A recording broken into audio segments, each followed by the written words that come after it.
Alright guys, welcome back to the channel. Before I get into it, it'd be massively appreciated if you went ahead and dropped a like on the video.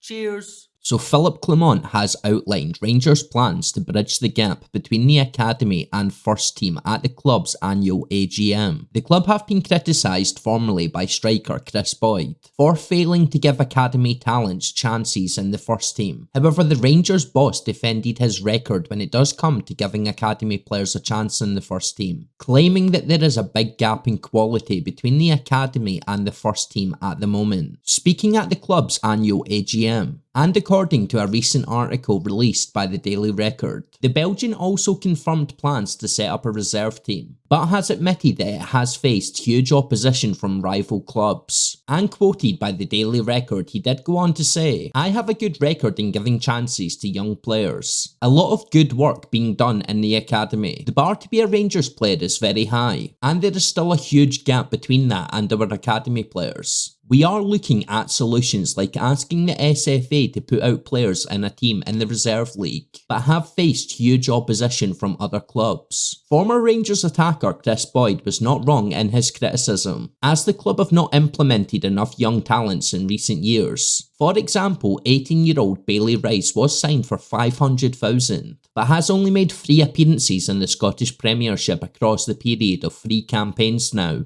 Ross McCausland is the only academy talent that has been able to constantly break into the first team contention under Philip Clement. The club's plans to form a development team is a good idea, but it is unlikely that it will happen due to the protests of other teams. Therefore, Rangers do need to find a solution to the gap between the academy and the first team. McCausland has shown that youngsters can succeed, so it is time for the club to put their faith in their youth talent and give them a chance to make an impact. So what do you guys think then? I have to agree with Clement, and I do think a reserve team would be good for players in our youth setup in Glasgow. I'm not overly sure why we did decide to remove our B team from the Lowland League, as there still is a Celtic and Hearts team playing at that level, and I always thought it was interesting to have a competitive B team who could show up on the weekend and play against players who do have a lot at stake in terms of win bonuses. A reserve team would definitely have a good impact for our youth system, as they could play against their fair share of first team talent who are returning from injury and stuff like that. We definitely need to see more youth team players break into the first team, as it will definitely help us in the long run. But let me know what you guys think down in the comments, and subscribe for daily videos.